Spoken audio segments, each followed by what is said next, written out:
What's going on, guys? This is KNasty3890 here. Welcome back to another MLB 18 The Show franchise video. Today we're doing a wish list actually for MLB 19. So we're in franchise mode here. I want to give you guys a wish list of things I want in franchise mode in MLB 19. Some of these things are going to be very, very simple for them to add or fix.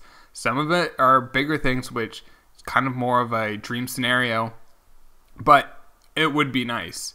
So let's just go through everything and just go through each things and things I wish they would change. So, first things first, morale. I would like them to be a little, I like the idea of morale, but I would like them to update it a little bit. What I mean by that is, let's just take a look at a player. When we look at morale, the contract expectations I don't like.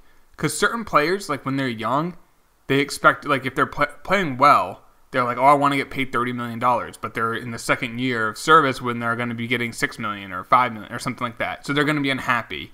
Another thing is kind of like the coaching. I understand they want like top tier coaching, but it's just a stupid thing. I don't really like that. Region. Yeah, I mean, if you want to do that in team performance, I guess. But like the big thing I would like them to change, and it's a small thing, as contract, because people get upset for having a low contract when you can't even like edit a contract mid-season. So if they just outperform the contract, they're just upset. And I understand that can happen in real life, but I don't like it. But that's a small thing. I hope that's like a little thing they could adjust. Training, I mean, I've always put it on auto. I'm not sure if it's really important. Maybe change it up, make it a little bit more important. That's not anything too crazy. Sponsorships, I think, is fine. Budget needs to be tweaked. I hate how this screen is set up. Don't give us per week. Why is this per week?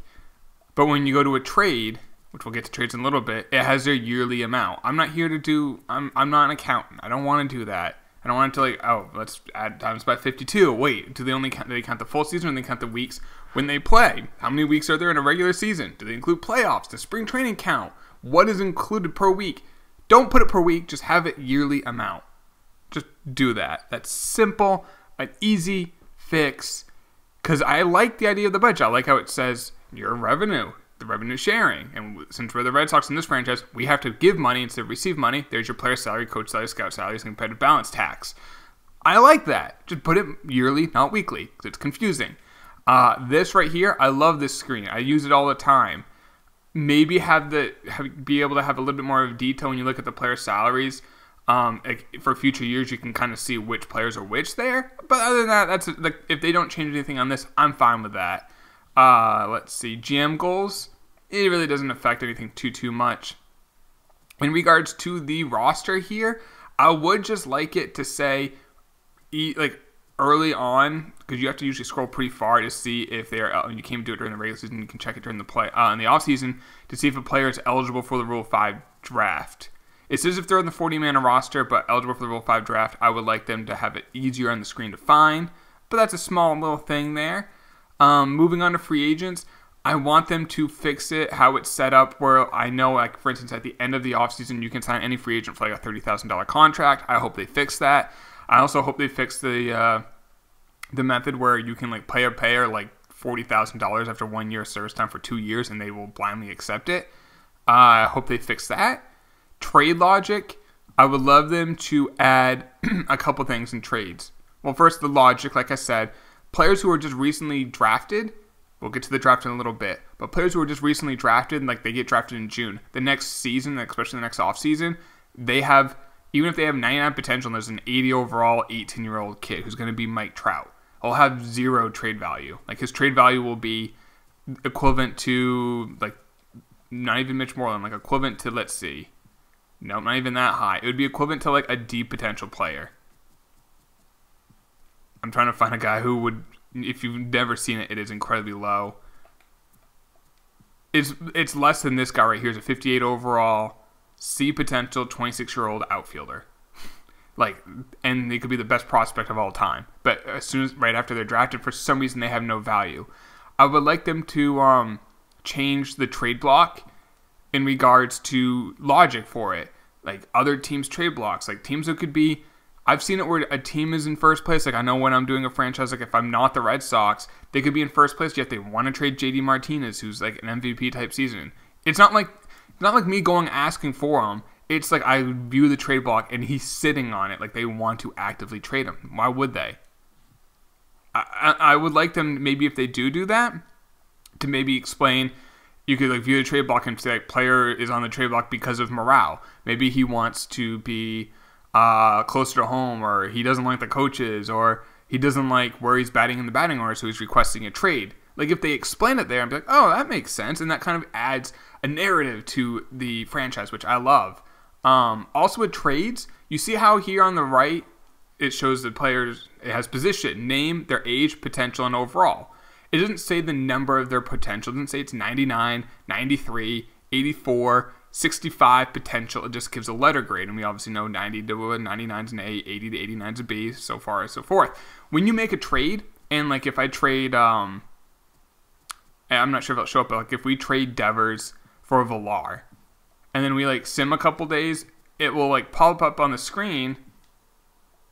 Maybe because Villar's not a big enough name, but it would show the trade on the screen here. And the problem is, it would say Devers was traded, and it says like an 81 overall, 21-year-old player. I would love it to say the potential. It's a small little thing. This is a very small thing. But then you could see that guy got traded for it in 2 A potential players, or an A and a C, or they only gave up a C potential prospect. Stuff like that. I would love them to kind of just show how, like what they got for him, instead of like if you wanted like I said, building the narrative, you have to like, oh, this guy got traded. What did he get traded for? And you have to manually go and look. One thing I really like is the roster history screen. I love looking at this. You can see how a team was built. I know I did a video on this separately, like the 2011 Red Sox draft. You can see they had 4 big leaguers on their team, and actually 5, Travis Shaw got traded. But like as you can see, and Henry Owens made the big leagues too. But you can see how like this team was built. And I love like it says like their draft pick and everything. I would love when you go to look at a player. Let's do a guy like the Red Sox drafted Mookie Betts, and you go through all these, instead of having their Twitter page, which Mookie Betts tweeted out he's grateful after he got a $20 million arbitration, avoiding arbitration, got a $20 million 1-year deal with the Red Sox. Rightful to be grateful.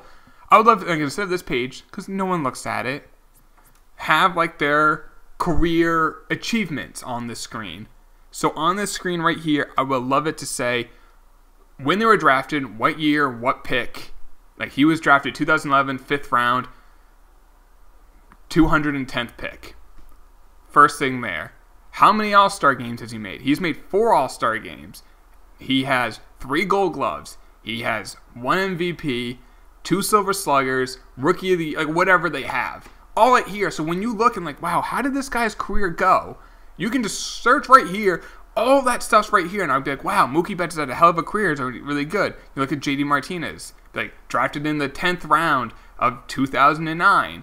He has won 2 Silver Sluggers, been to 4 All-Star games. And even if like another thing they could do is like a transaction history. Like he was traded for this player and this player. He signed a free agent deal in 2018 with the Boston Red Sox, a 5-year deal, or something like that.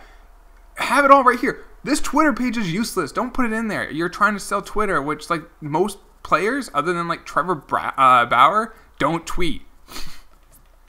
Like he tweets. Corey Kluber doesn't tweet.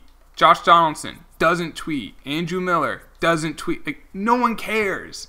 Get rid of that and put something that a lot of people would like to see, like their awards, like their career achievements, when they were drafted. Like Madden has a page like that. It wouldn't be hard to do. That's something very simple. I would love to see that in.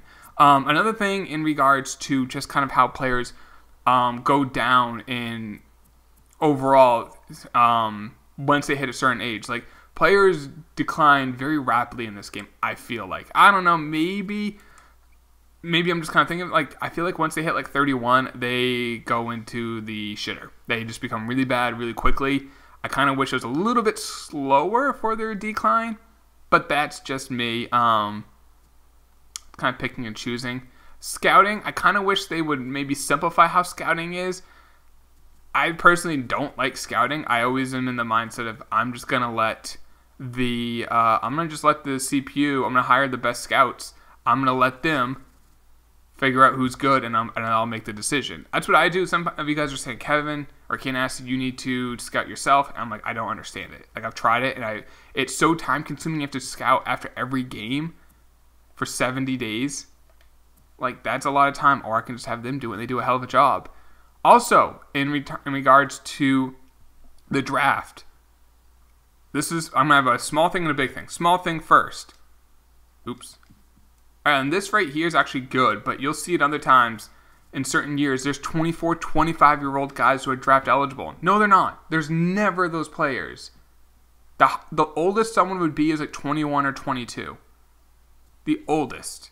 That's it. Don't have 24, 25-year-old prospects who then have to take 5 years to make the bigs. They're going to be a 30-year-old rookie. We're not looking for a Hoyt Wilhelm out here. We're looking for like legitimate prospects. Another thing, that's a small thing, very simple. Fix that. That's so easy to fix. Another thing, international players are not eligible for the draft except Puerto Rico, but that's not, or I guess Canada. They're technically international. But you get when you see international, you see South Korea, you see Nicaragua, you see Dominican Republic. Puerto Rico would be in the draft. Venezuela. Have an international signing period. Now, that's something that might be a little bit difficult for them to put in, but an international signing period, if you guys didn't know, once you're 16 years of age, if you're like I mentioned in those countries like in like the Caribbean, other than Puerto Rico, you can then be selected. You can be signed. It's not a draft. It's just players are signed. They're scouted and then signed as a 16-year-old. That might be a little bit difficult to put in, so I understand if they don't. That's kind of like a bigger thing I'd like them to add, but that is something that would be nice to have in, because it's for more realism, really. If we keep going here, standings, I mean, this is all fine. Nothing wrong with any of that. Awards, the award logic is pretty lousy. More often than not, the MVP ends up being a pitcher. I don't understand it. I would say 50 to 60% of the time, the MVP award winner is a starting pitcher, and then they get Cy Young as well. And most of the time, the Cy Young award winners will have like an ERA like north of 3.5, and they'll also win MVP. It makes no sense. Another one, reliever of the year. Some years they just don't have a reliever of the year. I don't understand that. Rookie of the year, they always end up giving it to guys who are older than the ground they stand on. They should have it weighted so the younger that you are, you get like a multiplier for Rookie of the Year. Yeah, there's guys who come up who are 28, 29 years old, like the Daniel Navas out there, for crying out loud. Like he was a 28-year-old rookie. But if a 22-year-old's doing close to what he's doing, or better than he's doing, he should get the Rookie of the Year. Because that's just how it works. The rest of these awards, Gold Glove is kind of flawed. What happens is always ends up going to a player on like Baltimore, Boston, Atlanta, or any teams that's, as you can see, Atlanta's on this a lot, because if it's a tie, they go to alphabetical based off the team's location. So Baltimore with a B, Boston B, Atlanta A. You see what I'm getting at? Those guys get Gold Gloves. I don't see anything. League leaders is fine. Statistics, I don't have a problem with any of this. Maybe under achievements, have like organizational achievements and your achievements. So here's what the Red Sox have done prior to me taking over this franchise. And then like if you hit R1, here's what you have done. Instead of Hall of Fame members. We can have Hall of Fame members as well, but here's what you have done. Like you have won 2 World Series in your 5 years. You've been to 3 World Series. You've won the division all 5 years. You've won this amount of games. You've had a record of this. You have had this amount of, like, all these stats. Just have it for you. That would be cool. Hall of Fame members is cool as well. And I'd love to have a year-by-year breakdown. I know we kind of have that in GM goals, but it only shows the recent history of 5 years. I would love it to be when you go to, like, achievements. It would show every single year. If you're on year 20 of a franchise, in 2018, you did this. In 2036, you did this. And every year in between, it shows all those years. And it's like, in 2021, I won 102 games, but we lost in the World Series. And we had this record, and we lost to the Brewers in the World Series. Something like that. That would be cool. That would be really nice to see. Top prospect list, I mean, maybe increase the logic, kind of like I mentioned with Rookie of the Year. Weight it so the younger players are higher. Sometimes I'll see like the number 1 rookie is a guy who's 25. Like if he was so good, he would have made it before he's 25. I know there's guys who are 25 when they eventually do make and become stars, like Aaron Judge. It's few and far between. Usually the best prospects are 19, 20, 21 when they get called up. Unless there's like Ohtani, obviously because he came from Japan. What is his look at his face. What was that, Ohtani? But yeah, like so that obviously happens. But more often than not, it's a small thing. And if they want to increase this to top 100, I wouldn't hate it, but top 50 is fine. But another thing I would like them to do and for top prospects is have top farm systems. So you can see who the top 50 prospects are, and then I would love like you hit R1 here, and it shows the best farm systems. You could say like, oh, the number 1 farm system is the Yankees, the number 2 farm systems, the Braves, the number 3 farm system is this, and they can show like how many A potentials, B potentials they have in their system. That would be very cool. Because it's always nice to see like, oh, I have 4 top 50 prospects, and then I hit R1, but I have the number 1 farm system too. That would be cool as well. That would be really, really cool. Other than that, I kind of, yeah, that's the big things. I would like just, oh, another bigger thing. I forgot about this. I know this won't happen. I feel like it won't happen. Maybe it will. This was an MVP Baseball 05. Create a stadium. Create a freaking stadium. Have it in. It had an MVP 05. And then you can also have like, well, they used to have it in other years. I don't think they have it in this year anymore, where you can like have seating, you can charge for seating and stuff like that, and that gives you extra money. But build a stadium, put that in the game. That's a huge, that's like the biggest thing. That's the hardest to put in. I don't think they'll do it. But I would love to hear in the comments down below what you guys would like to see in MLB 19's franchise mode. I gave you a list of what I want. Love to hear in the comments down below what you want to see. And yeah, maybe someone at San Diego Studios sees this video and maybe just gives them an idea. I don't know. That would be cool. But I hope you guys did enjoy this video. Please drop a like on it. Subscribe if you're new. If you want more franchise videos, especially once 19 does drop, we'll be doing the franchises like we always do. I will see you then, boys. Take it easy. Peace.